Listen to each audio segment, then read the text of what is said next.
Hey, good day, everybody. Welcome to our Working Together series. We're just waiting for Rabbi Ingber to pop into the Nativ Zoom room. I'm joined. Let's just jump right in and see how everybody is doing. I'm joined by Ross Beard in down in Texas. Ross, how you doing today? And so glad to see you keep coming back over and over. It's a joy. Are you getting plenty out of these classes?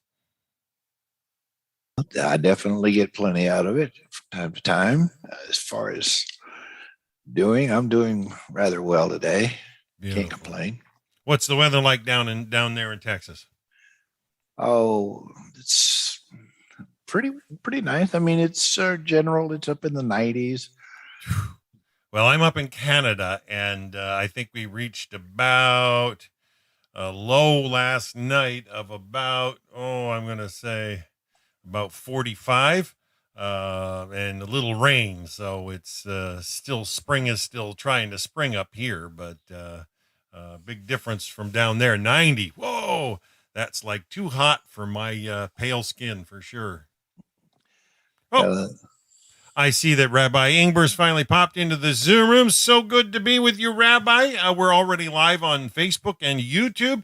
And we just having a chat here with Ross, talking about the weather, waiting for you. And we're so glad to be with you. How you doing today, Rabbi Ingber? And we look forward to hearing the topic you wanted to discuss. And folks, this is going to be an open Q&A again. So if you have any questions you want to ask the rabbi on topic, off topic, feel free to ask away in the chat room. Drop your question, and I will try and get it before the rabbi. If anybody in the Zoom meeting has a question for the rabbi, be prepared. He's going to share a short, brief topic, and then we'll get into some Q&A. So, Rabbi, we're going to turn it over to you, sir. You're live on the Noahide World Center social media pages. Okay. Hi, everybody. How are we all doing? Great. Great. Okay, wonderful. So first I want to just kind of pick up on something that came up last week, and some of you sent me some questions about this, and it's a very interesting topic. It's a very sort of a hard topic to understand. I quoted it last week. I misquoted the page, but I said that people asking about a non-Jew studying Torah. I mentioned the Gemara in Avodah Zarah, page, I said 7, it was 3, but there are a few different places in the Torah where it mentions the idea about a non-Jew studying Torah, and people ask me, is this okay? And I had mentioned one side of the story. I want to just go through it a little bit today, and that's only what I'm going to talk about. So one side of the story is that the Talmud says, or Meir says, a non-Jew that studies Torah is like a high priest of Israel. It appears in a few places throughout the Talmud. The problem is there's a very strong statement the other way, that a non-Jew that studies Torah is obligated to death penalty. How could that be? How do you put the two together? Now, I want to tell you what the Gemara says there, which I was saying last week, and I want to just add a little bit more to understand this, just to get the topic, and then I'll get into what I want to speak about today. So the Talmud says, well, there's two different things you could study. You could study things that are related to the commandments of people that are not Jewish, or you could try to study things that are related to the commandments that Jews are obligated to. 7 mitzvahs, the 7 commandments, and things related to them. Or you could try to go for something else. Now, the Gemara says if you go for something else, that may be similar. I'm gonna get to it, Ross. I didn't say it. That would be similar to what? That'd be similar to stealing. If something belongs to somebody else and we want to take it, could be like stealing. Okay. So, for example, if God gave certain things for Jews to learn, then that would be one thing. If I say, oh, I want that, then that may be crossing a line and stealing something that does not belong to a person. That's one of the ways the Talmud explains why it may be a serious offense to study certain aspects of Torah. And I want to be frank with you, I myself am always nervous what to share exactly, because there's certain things to share and certain things not. Now, I want to explain this a little bit more deeply. And I want to share with you the Rambam here, what Maimonides says. Not everyone agrees to this, but this is an incredible understanding and very, very important for what we're doing here. I know in the Noachai World Center, this is a very fundamental idea.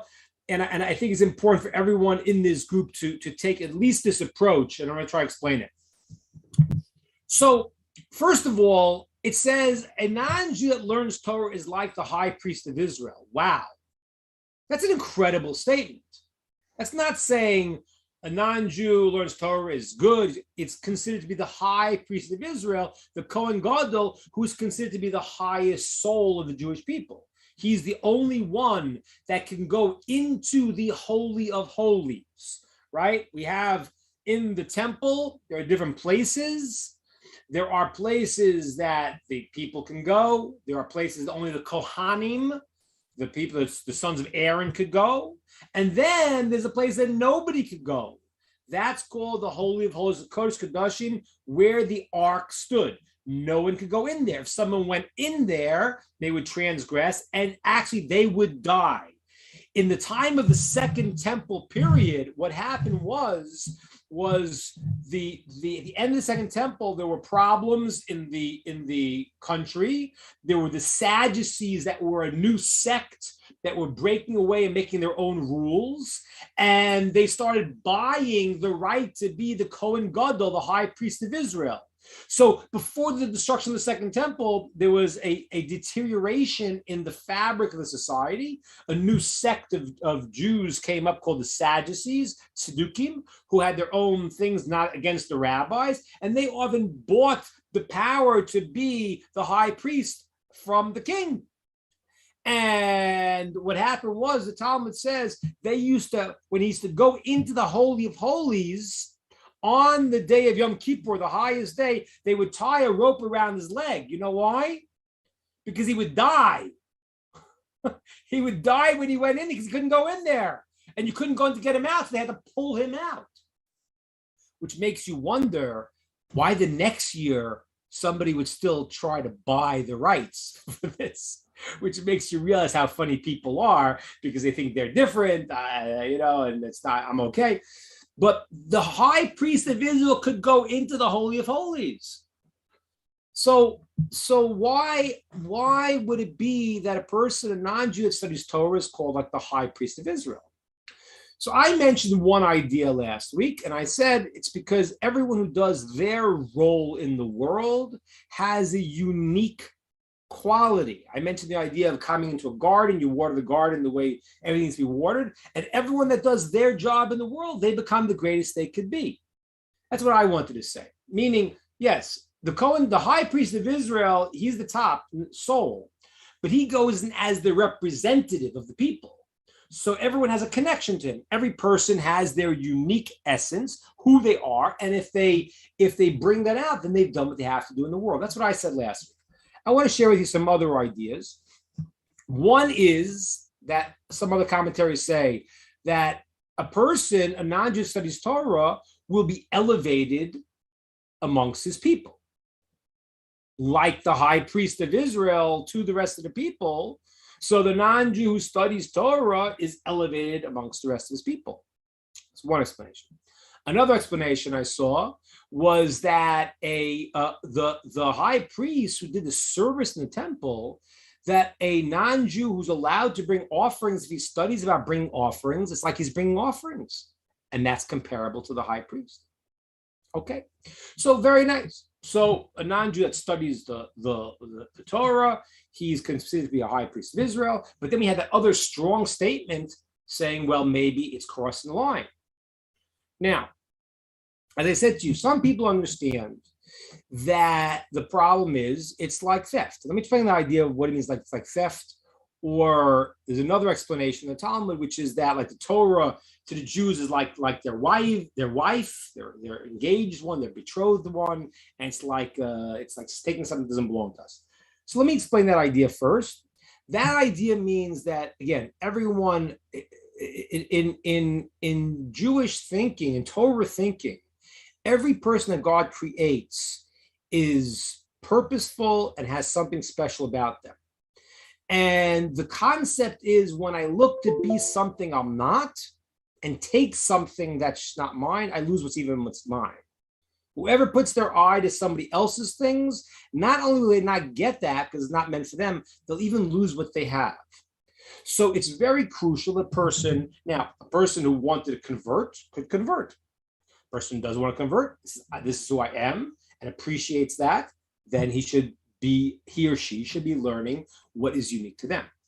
Now, that's the simple way to understand it. I want to share with you what the Rambam says, what Maimonides says here, according to some explanations.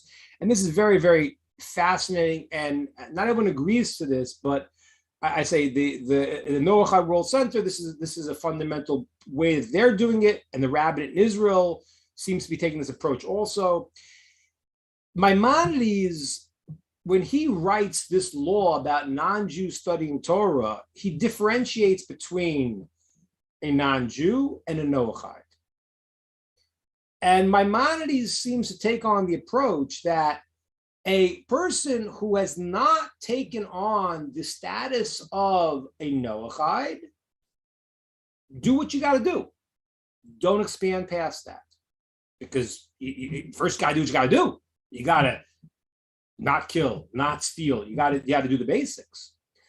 Maimonides seems to understand in his laws and the laws of kings that someone who's accepted the 7 laws of Noach already has the ability to now expand certain parts and learn beyond what a regular non-Jewish person would learn.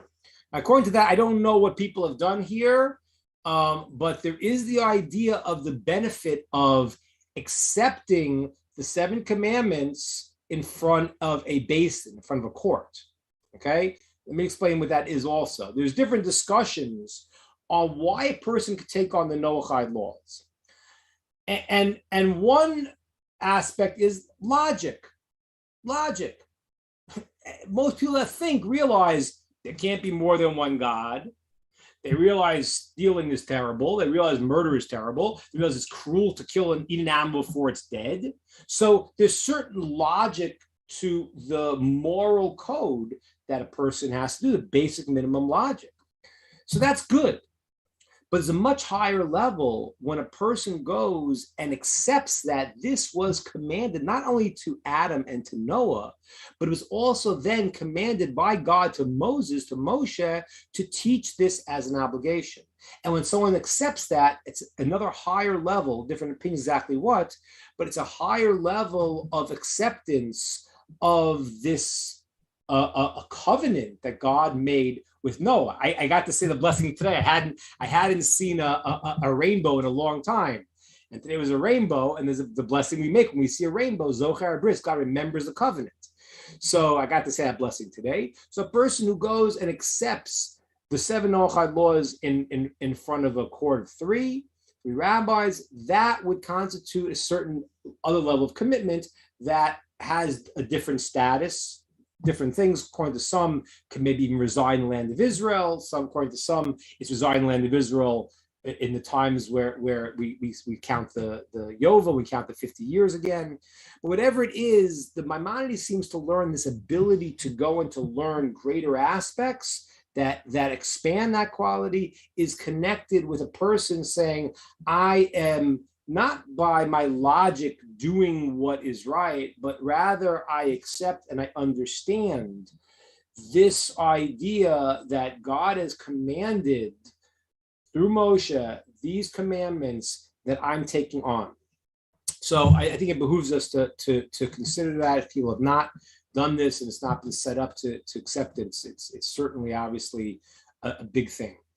All right, I'm going to get to my topic today in a moment. I'm going to actually open this up to questions on this for a moment because this is a pretty important topic. And I to be frank with you, I always think about it. Like I say, there's certain things when you start to speak in Torah, I want to make sure I'm always saying things that are relevant to every person here and not things that are not. On the other hand, I understand many of us are, at this point, would call ourselves Noachides, who understand, have a certain other relationship. And according to the Rambam, that would entitle us to deeper and further understanding. So let me open up to questions, thoughts about what I said so far, and then I'm going to talk about my topic for today.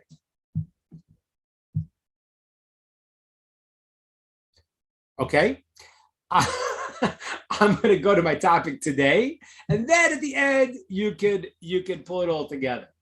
So my topic today is like this. Now, one of the other things, and this is Sandy asked a few weeks ago.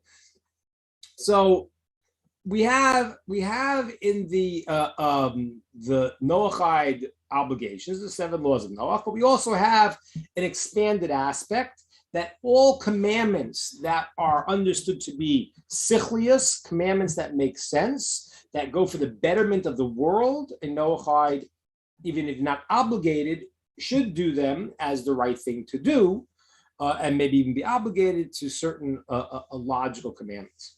One of those commandments I want to discuss is something that came up a couple weeks ago in the parasha, the idea of not taking revenge. I want to explain this idea because it is a fascinating concept, because it runs contrary, like everything, to secular beliefs. All right, I remember years ago I had a friend of mine who came, and the guy, he wasn't the observant Jewish guy, but he came, he started telling me bad things about someone. I said, I don't want to hear it. I don't want to hear bad things about people. And he looked at me incredulously and said, I don't understand. The whole system is based on that. What is news? What is journalism? It's all based on what bad stuff you can say about people want to read. And it's completely counter to the way the world should be. So revenge and bearing a grudge, in a certain sense, go against a very fundamental belief in the world today. So let's go. What does it mean to take revenge? Take revenge means the following. I come to you and I say, can I borrow a cup of sugar? And you say, no. Okay. Next week you come to me and you say, hey, can I borrow a bag of tea? And I say, no. Well, why did I say no? If I said no because you didn't give me the cup of sugar, I have just taken revenge. Okay. Now, let's say the story is a little different. I asked you for a cup of sugar and you said no. You came to me and said, can I have a cup of tea or a bag of tea? And I said, yes, you can have it because I'm not like you. I'm nice. You're not. Now, what would we think that is? We'd think, okay, well, that's basically, you're a good person. The other person's not. You're a good person, and you gave it, and they wouldn't give you. You gave them. That is, in the Torah, that is called bearing a grudge. It's called natira. Okay? It's something you shouldn't do. Now, wait, it's a little hard to understand. Wait a minute. How can I not bear a grudge? Person did something bad to me. It's almost natural. It's like, it seems to be a high level to get above my revenge component and say, I'm going to give it to you, but I still bear the grudge that you didn't give it to me. How do we understand the idea of not bearing a grudge? How do you do it? It's normal. It's like almost impossible. It's natural. You gave me something and you didn't give me something, and I did give you something, but I feel bad you didn't give it to me. How do you do this in your head? It's too hard. So I want to explain this idea according to some of the commentaries. It's a very beautiful, deep idea. First, let me qualify just around there. If you don't have the thing to share, you don't have to share it because you don't have it. Okay. If you feel you are in a relationship that people are taking advantage of you, that's also maybe different because you have to figure out how to deal with the situation. There is another commandment. A person is not supposed to hold hate in their heart, but you're supposed to go and tell the person who wronged you they did the wrong thing. I mean, I live in the South, and I'm originally from New York. So when I got to the South, I didn't know what the word bless your heart meant. I didn't know. When people said bless your heart, I thought they were saying something nice to me. I didn't realize it means drop dead. I didn't know, So like the person's like, oh, that other person blessed their heart. And I was like, What do you mean, bless their heart? And then I was told that means in Southern talk, that means, yeah, they're not so good, but bless their heart. Now, you may think that that's maybe better than the other approaches which yell and scream at them, but in a certain way, it's also lacking because you may be holding on to a lot of stuff and a lot of hatred that you're not saying to the person, you're just smiling at them. That's not good. A person needs to know then how to deal with the interaction with people. And one interaction now is that if you did something wrong against me, I don't want to hate you, and it's not proper to hold it inside. I have to find a constructive way to share with you. Very difficult, though. Very difficult, because as you know, if a person doesn't feel that you love them and you tell them they did something wrong, what are they going to say? I did the wrong thing? You know what you did? That's the way people are. So it's a little bit tricky how to do this, how to give the person, you have to show them you love them and care about them.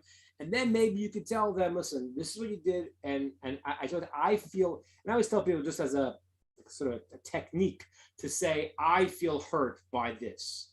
Because when you start by saying to the person, you hurt me, then they're automatically, the defenses are up and they say, no, you did it. So if I say, listen, I'm saying I feel hurt when this doesn't happen. So now I've tried to amend what they did wrong, try to share with them what they did wrong. I don't want to bear it in my heart. I'm trying to fix it up. Fine. But let's say I've done that. And now the person comes back to me and says, can I have a cup of tea? And I'm still angry that they wouldn't give me that cup of sugar. How could I deal with it? So one of the commentaries says the following. Imagine you have a dog and somebody sees the dog and they throw the stick and they hit the dog in the head. What does a dumb dog do? He gets angry and he bites the stick. That's not very smart because the stick was only the vehicle that the person who threw the stick was getting at the dog. That's not what happened here. When you have to understand something, in life, we have to go and make our efforts, and there's a certain area of the world that God gave us that is our area of work. He gave it to us. How much effort we make to build ourselves, to build our moral developments, to act in the world, to get a profession, to do things. He gave us an area where we are supposed to be the ones to do the work. There's also another area that God still runs the show. And in life, it's very hard because those two things press against each other. Part of me feels like I'm in control. And when I get that mode, everything's up to me. And then there are those that walk around saying, oh, it's all meant to be. And they don't do anything because they missed the job interview. It was meant to be, meant to be. So both things are wrong. We have to balance the two. On one hand, do what we can. On the other hand, realize that God's still running the show. So when the person said to you, no, you can't have sugar, what should we say? This person might not be a good person. That's true. But there may be, and there is, a deeper reason why I should not be getting sugar right now. I don't know. Maybe God wants to show me what it's like to be a selfish person. You know how many times I didn't give people things I should have? Maybe, not good for my teeth. I don't know. Maybe a lot of things. So if I understand this concept that says in Psalms, from bad people, bad things come out. From good people, good things come out. I could realize an amazing concept. That what happens is that at this moment, I should not have gotten sugar for whatever reason. That neighbor was just the pawn in the play to not give me the sugar I'm not supposed to get right now. So don't get involved in the dance with them and get angry at them. Say, okay, I realize you're not such a great guy. I realize that. But you know what? There's another plan for this. That is the deeper concept of how you cannot bear a grudge. Because when I switch the mode and I say that, hey, wait a minute, this is a stick. This is not the world's not running without God's control. This person is a negative person. That may be true. But they're the negative person that's bringing out this negative point that I had to get at this moment for whatever reason, for something for me to learn. At that point, I don't get into the dance with people to get my anger and to push them back. It's an amazing thing. If you think about the people that we have fights with, we get very petty. We get into like this push me, push back, push back, push back. Yeah, the idea is to go above it and not to be condescending, because when I get into a fight with someone about anything, the first thing I consider is, where am I wrong in this? Even if I am 1% wrong, that's what I need to learn. And most of the times, normal with friends, you're not 100% right. Even if you're 95% right, there's still 5% that you can learn from. So the first thing to learn is, okay, let me understand, what have I done wrong? That's my lesson.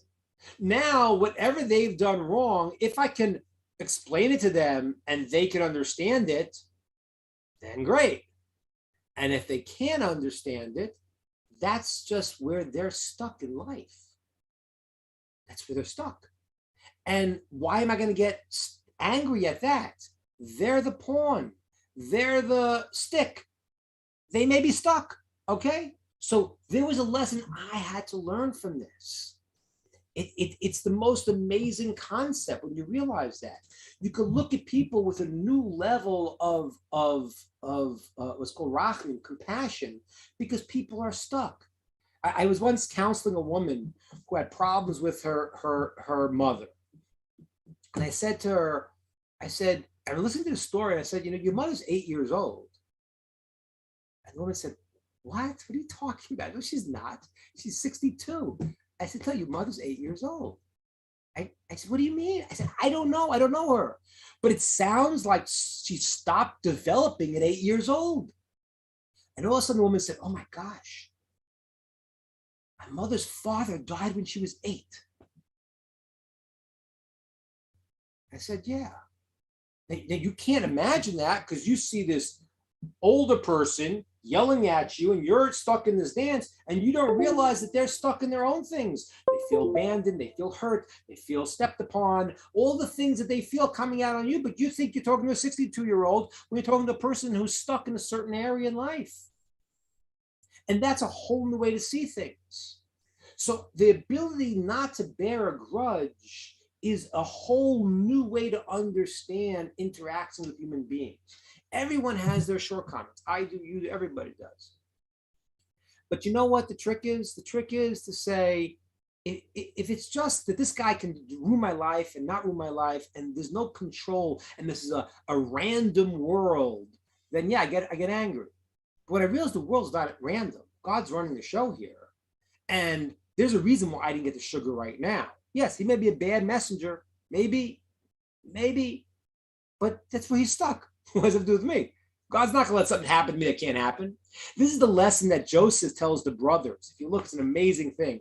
He tells the brothers when it's an incredible line there in the end of Bereshit, in the end of Genesis. The brothers get nervous after Jacob dies that Joseph is going to take revenge on them. So they say, listen, your father didn't said forgive the sins of the brothers. He says, you understand, you thought bad, but God thought good. You had a bad intention, but God had a good intention to save the world. I became the viceroy of Egypt. I saved the whole world.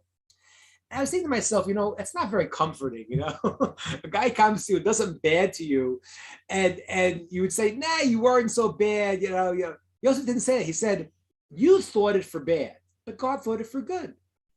What kind of statement was that?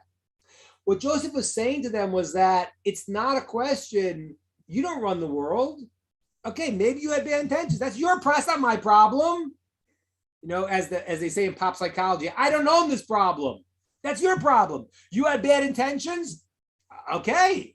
But God's running the show. And that is the only ability to not bear a grudge, to see the broader picture. I gave this class once, it's part of a bigger class. I gave this class one time, and I had a student who told me this amazing story. He said he had a friend who was a very meek guy, and he used to ride in the New York subways. And he got pushed around. Like if you've been in New York, you can't be meek in New York. It doesn't go. It's like it doesn't work. So he's getting pushed around. So every day he just gets shoved and knocked over. So one day he decides, today's the day that I'm standing up for myself. And he's sure if he gets in the subway and somebody pushes into him, he just turns around and throws the guy across the subway and screams out, "What, are you blind?" And he looks and he sees the guy is blind. That's the point. Before getting angry about it, people are blind. We're blind. We're blind in certain ways. It's okay. So you did something not so nice. But do you believe that he could control your life and give you something that God doesn't want to happen? At that point, you've taken too much power for ourselves. That's the ability to get over not bearing a grudge by extrapolating and seeing the grander picture. And this lesson is, I think, very, very important for all of us on every level, on the emotional level, the psychological level, and the personal level, and our relationship with God, and seeing his involvement in our world, and thereby making our relationships with others to be much, much better. Okay, we don't have the questions on the first part and the second part.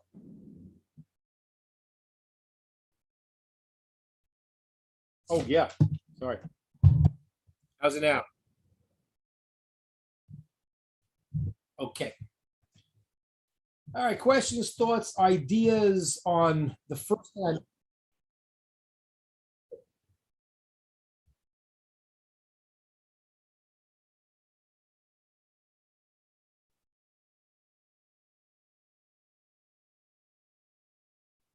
Great question. Great question. I see Ross's question. I answered, right, Ross? I answered your question. That was your question. Not to a Noahide, right? That's what I was saying. Oh, can I reread this just for the audience? Because I had my microphone muted. Richard is asking, after you forgive someone, do you have to like and respect them?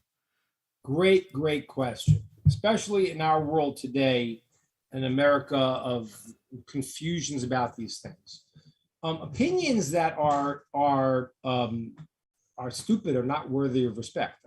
It's got to be frank with you. People can say a lot of things. I could see the good in people. That's a nice level. If you could find the good in people, that's a very powerful thing to do. Now, the idea that people have their opinions, and I mentioned this before, and the idea of America's new idea of relativism in America, which kind of means like, if it's true for you, it's true, which is absurd. It doesn't make any sense. If something is true for you, it doesn't mean it's true. It means you think it, but you could be wrong. So not every opinion, because a person has it, is a worthy of respect opinion. And not every situation is a person that is a person I want to be close to. So you have to know who we're dealing about. If you're dealing about there are evil people in the world. If you're dealing with evil people, you don't want to give Iran a nuclear bomb and say, oh, I think they have good intentions, because then you're foolish. Because there are some people that you need to be very wary about. But if you're talking about a person that is in your orbit and is a friend of yours, it depends on what the forgiveness means. If you forgave them and you worked it out and you explained it, and they were able to fix up what they did, then great, then you could develop the relationship with them. If they don't, and if they are still stuck in what they're stuck in, you can get above it, but you might not feel that they are people that you feel so close with. That's not wrong. That's not unfair, Richard. That's normative and it's fair. What would be good if a person could do it is to try to find the good in the people in your orbit. Assuming people that, again, I mean, there are unfortunately, some really nasty people in the world, but assuming you're going to deal with a person who is not that way and a family member or a friend, if you can see the good in them, you may be able to reframe what happened. Okay, and that's true. The recommendation, but it doesn't work for everyone. Recommendation is people that are in your orbit that you want to find the good in them. Very often, you're able to redefine what they did. It's like in a movie. All the great movies, they work the same. The great movies are people that you could relate to, but in the beginning of the movie, they do things that are not so good. At the end, it kind of shows their whole history starts to look different once you understand what their challenges were and how they overcame them. So it's like a parent.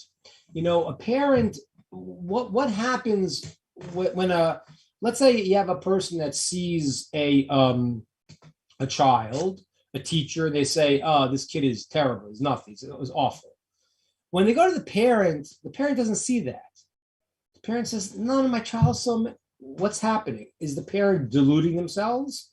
Well, very, very often they are deluding themselves, but very often they see something good in the child that they're able to go and to see their deeds in a much broader sense. So to the degree that we're able to do it in our world, when it has truth to it, which very often it does, we become greater people. You become a greater, more compassionate person. So it's a hard job to do, but if you find something good in the person, then just like, again, I'm not telling you that you have to make everyone like your children, but a spiritually advanced person would feel these people are my children in the sense that, yeah, they made these mistakes, those mistakes, but I see the good in them. You have to be wise to realize what's not, but also if you see the good in them, very often you can experience and appreciate them much more. Okay, good. What do we got? Another question came up, I saw. I had a question, Rabbi. Yeah. Well, first, I'd just like to say thank you. That's an awesome concept, especially thinking, okay, well, this needed to happen so that Hashem's will can be done. That's a pretty interesting way to look at things. That should really calm you down a lot of times. Yeah. But, I was just wondering, I go over and I ask my neighbor, hey, I need a cup of sugar. Can I borrow one? And he says, no. Would it be bad if I said, why? Because that might make you not go through all those other things if, he might have a reason. Right. I think for sure. Is it okay to do that? Yeah, it's okay, and it's good to. It's good to. This is where I just understanding people, because people sometimes people can be funny. So if you can just at first say why not, or that if I hurt you in some way, or something, but sometimes people are very funny, and you have to they don't always tell you what's really going on. And sometimes even, when you ask them on the spot, they cover up what's really cooking. So yeah, to whatever degree you could engage someone and discuss it, that's very good, because it's when people, very often the fights we have with people is when we're not really with them so much, and you get to think about all the things that they did that upset you, or vice versa, and then you create these worlds in your head. So very often, if you have the ability to communicate it, then it works. And by the way, there's something also which is taking a position. It's called the down position, because very often when you go back on the attack, then people put the defenses up. So sometimes if you say, "Oh, I'm sorry, did I do something that upset you?" they might switch because, we're all, we get very affected by our situations, and then we react instead of acting from a higher place. Very good. Great question. Good point. Jacob put a note that I read before, which is that all these things we said, all these commandments are what's called an extension of the commandment of do not murder. That is true, because murder is the ultimate breakdown in human relations. It's the ultimate breakdown of that. That's the place where I don't see a person as a person. There's no way a person could do such an act unless they've come to the state where they don't see a human being and understand what another human being is. So Jacob, it's a great point. It's true, and it's a logical thing. Now Jacob also mentioned the idea of love your neighbor like yourself. Now, that's a very hard commandment, So love your neighbor like yourself. If we read it literally, so what that's going to mean is, I go over to Elon Musk and I say, listen, Elon, love your neighbor like yourself. You have $500 billion. So give me 250 billion of them and we'll call it even. And it doesn't work that way. Wait, love you like, what do you mean like yourself? So the first level of what that means is like this. Let me like yourself. There's a lot of levels to it, but the first level, you have to understand like this. Many people like the idea that I have one step over somebody else. This guy's smart. I'm just a little smarter. They have money. I just have a little more. People, when they do that, when they gauge themselves by being superior to others, that is called a lowly trait. That's really it's like a fly that goes to the dirt. It's getting your loftiness by knocking someone else down. That's what we have to remove.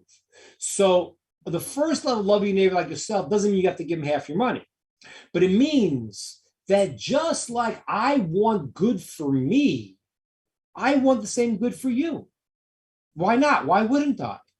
The only reason I wouldn't is because if I have a part of me that wants to be lording over somebody else. So there's a lot of levels to living like yourself. Obviously, in the highest level, it's very, very powerful. But the basic level we need to first work on is that to remove all of the negative things that block me from saying I want good for you just like I want for myself. The way we look at the world is the pizza pie. And if you're going to eat 5 slices, then I only have 3. That's the way we all look at the world. There's limited resources. So we have to understand that, the idea of a blessing coming into the world means that, no, there could be more than 8 slices. Now, okay, practically, if there are 8 slices, then, you could do 4 and 4.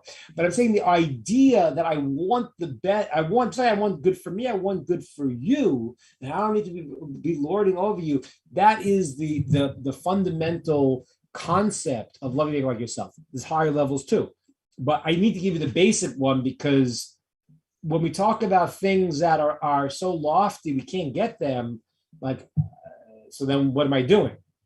So the first thing to really love other people is to think I don't need to be above. I don't need to lord over. I don't need to rule over. I want you to have good, just like I want to have good. All right, great. Other questions, comments, ideas?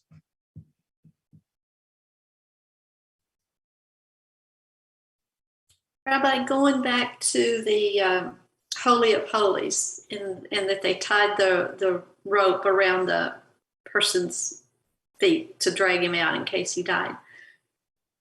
I believe you said that was in the Second Temple. Yeah, the end of the Second Temple time, what happened was there was a group called the Sadducees, who were like one of the earliest breakaway sects of Judaism. And they became powerful. They were a wealthy sect that became powerful there, and they started pushing things against what the Torah was saying. And there was a period of time before the end of the Second Temple where they got into a lot of powerful positions. Yeah. So even though the ark was not in the Second Temple, it still was restricted as to who could go into the Holy of Holies, even though the ark was not in there. That's right. That's right. Yeah. What Sandy's referring to is in the Second Temple, the ark was hidden. The ark was hidden before the destruction of the First Temple. It was hidden by the king Yoshiao Melech, King Yoshiao. He hid the ark. And so we didn't have the Second Temple. We didn't have the Ark in the Second Temple. There's discussions and Raise the Lost Ark, the old movie, where is the Ark and this and that, and the Talmud discusses it, but the Ark is essentially has been hidden in the underneath the temple area. It's been hidden. Solomon made a labyrinth of areas hidden there, and no one's going to get it until it's be ready to be revealed. It's not something that Harrison Ford can find if he looks for it. So the ark was hidden specifically, and it was not there in the Second Temple in the Holy of Holies. However, that spot is still the spot. That's the spot where Abraham brought Isaac as an offering. That's called the spot where the world emanates from. That is the center point of the holiest spot in the world. And that's why today, even, Jews can't go up because, there's a lot of discussion amongst the different rabbis today if they know where to go, because there's certain places that you can't go up to in the Temple Mount. Certain places that you can. People have to go to the mikveh before, have to purify themselves, but we don't have the ashes of the red heifers. Some places we can't go. Many rabbis say people should not go up there at all. Some rabbis say they know where to go and how to go, but that spot, the Holy of Holies, no one could ever go there except for the high priest on the day of Yom Kippur. Whether it was the First Temple when the Ark was there or the Second Temple once it was already hidden, that spot is still the holy spot in the world, and only the representative, the high priest of Israel, on that holiest day in that holiest spot is able to go. Yeah. Thank you. Yeah, it's fascinating things. Fascinating things. All right, what else we got? We have time for a few more questions. What thoughts, ideas, comments? Rabbi? Yeah. So I'm pretty new to no-hidism, no-hide. Yeah. And I'm trying to put things in a good perspective so I understand. And so here you are, you're a rabbi today. I get to ask you. Good. So what I'm understanding is here were all the nations. Then Israel got picked to be a set-apart holy nation. And the idea was that the other nations would depend on Israel to guide them while they were making rules and laws to be able to do what God commanded them with the 7 Noahide laws. Is that correct? I'm glad you bring this up because I actually was thinking of even let me give a little overview. Some parts you said were right, some of these will be tweaked. Let me go back to the very beginning. I think I may have shared this with people here, but it's really, really important to understand this process. When God created Adam and Chava, Adam and Eve, who were the first Homo sapiens, I'm not getting into discussion about what were there before, they were the first people that had a soul.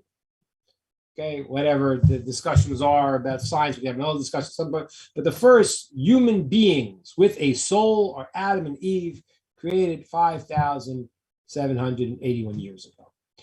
The soul. Now, when they were created, they were not Jewish. They were human beings. There was no difference between Jew, not Jew. There was one. The world comes from one couple, which is crucial, by the way. Why is that? Why was it like that? All the animals were made with many. Why did God create it that it was from one couple? To understand, if you kill one person, you destroy the whole world. If you save a life, you save the whole world. A human being, this was the Jewish world view that was completely different than everyone else, which is that, the Romans would feed people to the lions for entertainment. We understand the world was created from one couple, that one entity is like an entire world. Adam and Eve were not called Jewish, they were called human beings. God did not obligate. Adam was a prophet. We see he was the handiwork of God. Adam and Eve communicated with God, so they're on a high level. But and they had the 7 commandments, sixth time, because it was not the commandment of they couldn't eat animals anyway. But Adam knew tremendous amounts. The misunderstanding of the world that they were frolicking in the garden, not like little kids, is completely wrong. They were the deepest, greatest beings, and they understood a tremendous amount. They were not commanded to keep the Torah. They knew, they knew things they were not commanded to. From the time of Adam and Eve, for 2,000 years, God did not command the Torah. There was the first 2,000 years, humanity was in the state called the roots of the people, and whoever wanted to choose God could choose God. Whoever wanted to become the Jewish people, everyone could have been the Jewish people. There was no such thing yet, because it was a universalistic system that God created, that anyone could go and find God. That's what it was. Now, but 2,000 years, people not only did not find God, but they got worse and worse. And that, from archaeology. You see, they were sacrificing human beings. They were doing terrible, terrible things. It was only the 3rd generation from Adam that people started making idols. Now, how'd they do it? If Adam spoke to God, how'd they create idols in the very beginning? The answer is that the first idolaters were not so stupid. They said like this. They said, listen, we know there was a God that created the world. But if the king sent his officers to you, you'd have to honor the officers. So the sun is heating the world up because God created. We got to honor the sun. So they went to honor the sun, and that was the beginning of idolatry. Soon they forgot about God and they started worshiping the powers that God created. That's only 3 generations into the creation of the world. That's already in the generation of Enosh. So the people are getting worse and worse and worse. 2,000 years, and it's very, very bad. Close to the 2,000 years, there's a person born named Abraham. Abraham is a person who finds God. And that's the deeper understanding. It wasn't that God chose Abraham once, is that Abraham chose God. His father was an idolater. Abraham was called the great thinker. He said, wait a minute, the sun can't be God because the sun goes down. The moon can't be God because the moon is not there in the morning. So he realized, when he thought about the world, he thought that there has to be a creator of the universe. And he was the first one now to reinstitute monotheism. Abraham started teaching Jews and started teaching everybody. There was no Jews and not Jews, started teaching everybody. And he started making a whole movement. And he really, in one sense, is the most successful revolution ever. Because most people today believe in one God, because Abraham. But that's not the case in terms of most people didn't accept it. Abraham had students, he had followers. They sort of disappeared over time. Then he had a son, Yitzchak, Isaac, and then Jacob, and then Jacob became the 12 tribes. Now, at the point where Abraham chose God, God said, okay, I am now going to let you and your descendants be the emissaries that have to take care of the work of the world. Everyone else will do the basic commandments, the 7 Noahide laws that I first told to Noah, to Adam, and restated to Noah. These are the laws of morality. But Abraham, you chose to take on the full job. I'm going to give it to you and your descendants. Then what happened was, when that was the first 2,000 years of history. Abraham is born in the year 1948 to the creation of the world. So it's a 2,000-year cycle. The time he's 52, that's when the world starts to change. And it moves into now the next 2,000 years, which was called the time of Torah. The next 2,000 years, what happened was, now God says, I created a nation. I'm going to give them the Torah to keep. Everyone else should do the 7 Noahide laws. At that time, God made available to everyone in the world to accept the Torah also. How did he get it to them to make it available? Different opinions. There were some prophets at the time of the nations. There's one called Bilam. There were some spiritual leaders, and some people say it appeared to them. But the nations of the world did not want the Torah. So God said, I'm giving it only to the Jewish people. Now, at that point, begins the 2,000-year period where the Jews got the Torah. They were in the land of Israel. There was the temple. At that point, when God gave a Torah to the Jews, he said like this, again, if somebody is born Jewish, they are now obligated to keep the Torah. If they are not, they have two options. They can graft into Abraham's tree, or they can keep the 7 laws of Noah that were from the very beginning of time and be considered a righteous non-Jew and have a portion of the world to come and considered a righteous person. That is the entire system. So from then, the 2,000 years we had 2,000 years, including times in the temple, things. Then in the last 2,000 years have been very difficult for the Jewish people. That's been a time of exile. And that's the last 2,000 years that we talk about, which I've mentioned before. We're now in the year 5,781. We're now in the year of getting close to 6,000. The last 2,000 years were potentially the coming of the Mashiach and the world's being rectified. Or if we don't merit, we still go through all these hassles, which we are going through these hassles. Now the land of Israel is being reestablished, which is one of the guarantees we have from thousands of years ago that will be the sure sign that this time of understanding and revelation is coming. Time of Mashiach is going to be ushered in by seeing the land of Israel giving its fruit again, which is happening now. And now what's happening is that nations of the world who for a couple of thousand years have been, killing the Jews, now many people are asking, wait a minute, what does God want from us? So the 7 Noahide laws have always been, that was Adam, God commanded Adam and to Eve and to Noah. Abraham was chosen because he chose God. In 2,000 years when no one else did. God said, I'm going to give to Abraham's descendants this larger obligation of the whole Torah, which is 613 commandments. Everyone else has the basic 7 commandments of morality, and they can earn their eternity by doing the righteous things to make this world a better place. And if they want, they can graft onto Abraham's tree and convert, or they can be righteous people who keep the commandments too. Does that make sense? It does. Thank you very much for that explanation.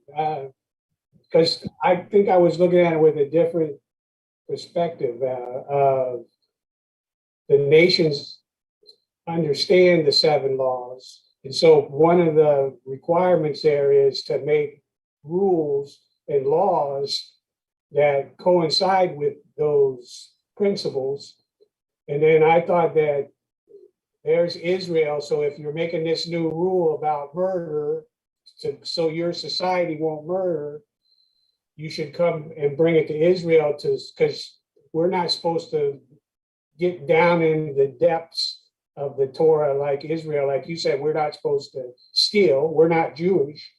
And they would like review it or look at it and then say, okay, that is good or no, because this would interfere with this, this little piece right here, you need to revise it somehow. Or my suggestion would be, I was looking at it like that, like, Right. No, I understand. I'm really happy you brought this up because, and not only that, I had to add one more piece, which is what I mentioned earlier, which is that when God gave the Torah to the Jewish people, he also commanded Moses the 7 laws now to be commanded to the nations again, which means that that's the reason why the Jewish people have all the texts that go through the 7 Noachide laws also. But we have that going back to the beginning of time. We have that from Moshe, and that's why it's brought in the Talmud. It's learned out from the verses in the Torah itself. So the Jewish people have an obligation to teach that because, and this is a very fascinating thing. It's so fascinating because there's a commandment in the Bible that says Jews need to be a light unto nations. But the Jews haven't been doing that so much. They haven't been teaching so much of the past 2,000 years. Why not? And the answer is because the last 2,000 years of history have been kind of rough. People have been killing the Jews instead of asking, hey, what does God want from us? That hasn't been the approach. In the beginning of the Roman Empire, it's funny because the Roman Empire saw the most conversions that we had seen because the dichotomy when Rome was rising up and was a cruel place, they saw the Jews who didn't fit in and a lot of people were converting. When Christianity came along, it sort of said, okay, you could have some morality, but a watered down version of it and this and this and this.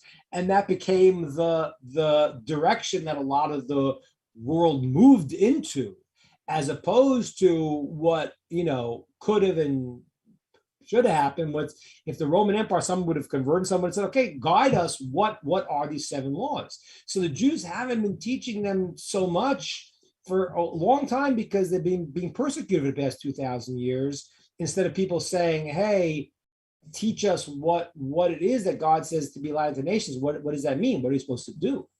And that's really what I'm doing here and why I'm doing it is because I feel that the time is now here that people throughout the world are saying, what is real? What is true? People have come to a place where they're out of the dogmas of all these things. And they say, wait, this doesn't make sense. That doesn't make sense. What makes sense? What does God want from me? And especially in our society right now, the society is going bonkers. I mean, the society in America is more confused than I've ever seen it. People don't know what they are. They don't know anything. So for people now to look and say, those who are thinking say, what is the truth? What am I supposed to do? How do I live a righteous life? How do I do what I'm here for? Who knows this? And I say, it's not me. I'm only a conduit to say what the Torah says. If I don't know, I don't know everything. I don't. But I have the source that knows everything. I have a Torah.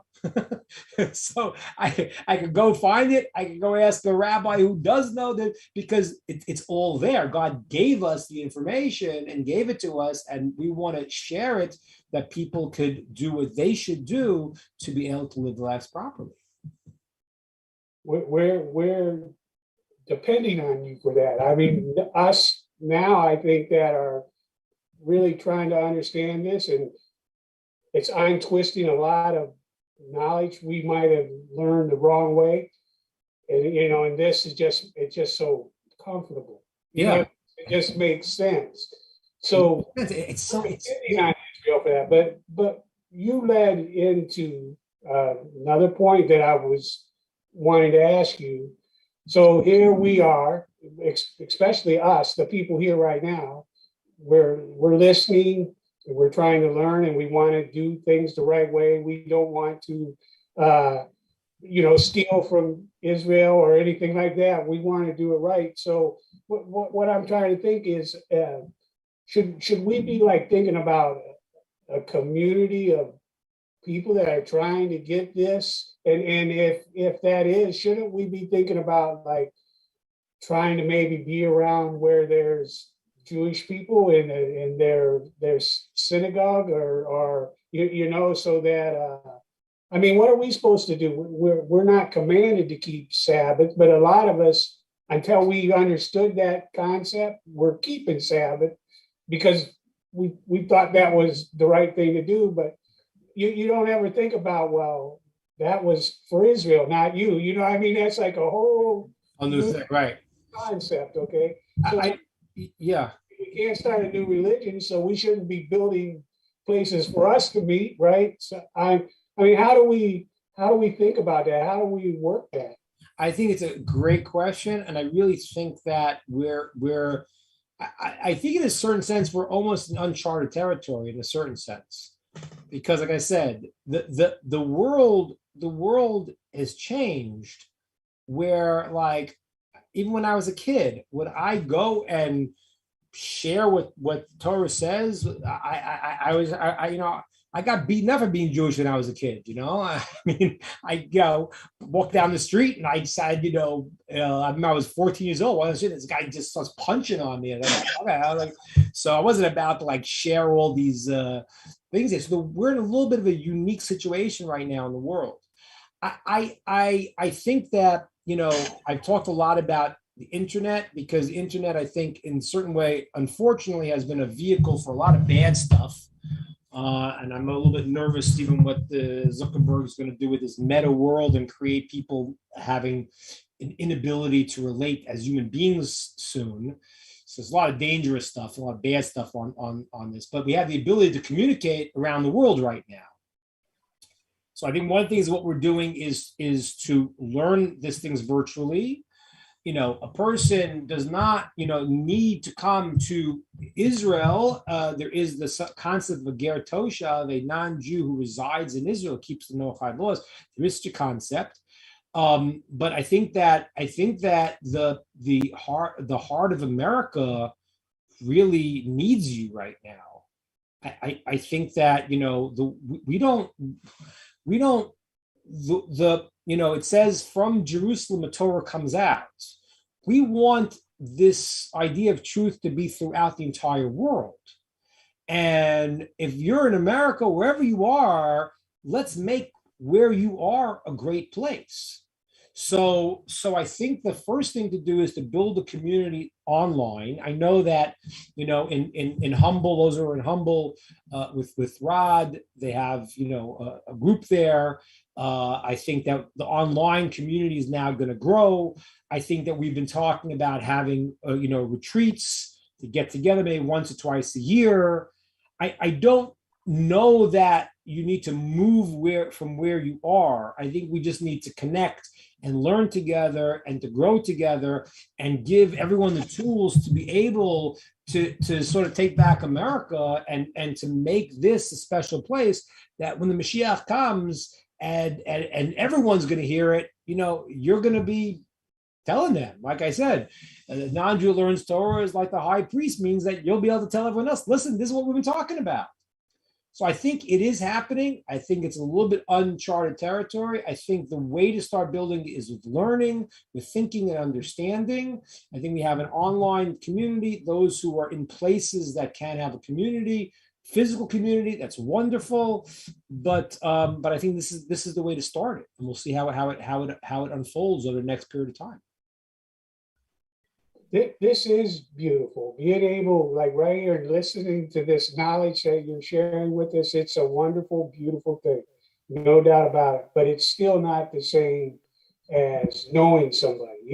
Sure. That's. I think that's step two. I think we got a way to go in step one. I think that where do you live? Can I ask? Me, I'm from Indiana. My name won't stay up there. They keep putting it up there for me, but it doesn't stick. My name's Timothy. I'm from Indiana. Okay, so look, what I also can do with people is that I have a lot of students in a lot of places in America, and I could try to find you a rabbi close by. Where in Indiana are you? I live in close to Columbus, Indiana. The closest Jewish, is it okay to say Jewish? I heard that that's a derogatory thing sometimes. And so I want to be polite. That's fine. The closest Jewish place is in Annapolis. Annapolis, right. 45 minutes to an hour away from here. Right. I think that this is going to be step two. I think we're talking about maybe we talked about last year with Corona, we didn't do it. We talked about having a retreat, like a week retreat someplace. We talked about that. We can talk about where people live. I think all these things are good. I think they'll only help to be able to see other people who could direct, live is great, Indianapolis is the closest community. I'm not really sure. I have to explain this. I'm not looking to denigrate anybody, but whenever you look at a Jewish community, you have to see if it's an Orthodox community, because what happens is that, like I mentioned by the Sadducees, is that I'm not saying these people are not good and not sweet and beautiful, but there are people who You're not going to get the Orthodox message. Right. They've changed the message. So that's why people are very confused. They say to me, well, I hear Jews saying these ideas that are completely opposite you. And I'm saying, well, I'm just saying the Jewish ideas that we've got back from Moshe from the beginning of time. In fact, that people made up 100 years ago a new idea. It has very little to do with Judaism. So you have to also know, I don't know, I think Indianapolis does have an Orthodox community, but you have to understand where there's an Orthodox community. Orthodox, by the way, it's a terminology. I don't like using the term. It's a term that I think literally means strictly observing the traditional way. But it's only a term that became relevant once there were new groups that made up new ideas. So I don't say I'm not Orthodox. I'm Orthodox, but I'm doing the same thing that we've been doing for thousands of years. It's not something that like, oh, I made up a new group called Orthodoxy. That's what they called the people who are doing what they've always been doing once people made new groups up. So you also have to make sure that you're speaking to the Jews who do know what the Torah is actually saying. Unfortunately, like I said, we said the story about the Sadducees, which was an early breakaway group, and they died out. But there's been this throughout history, unfortunately, sometimes. So yeah, all right.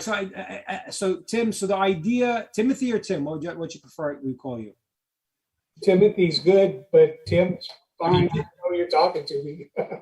Timothy, I think we'll try to do step two. Step two will be to figure out how to see each other live, how to have access where we are.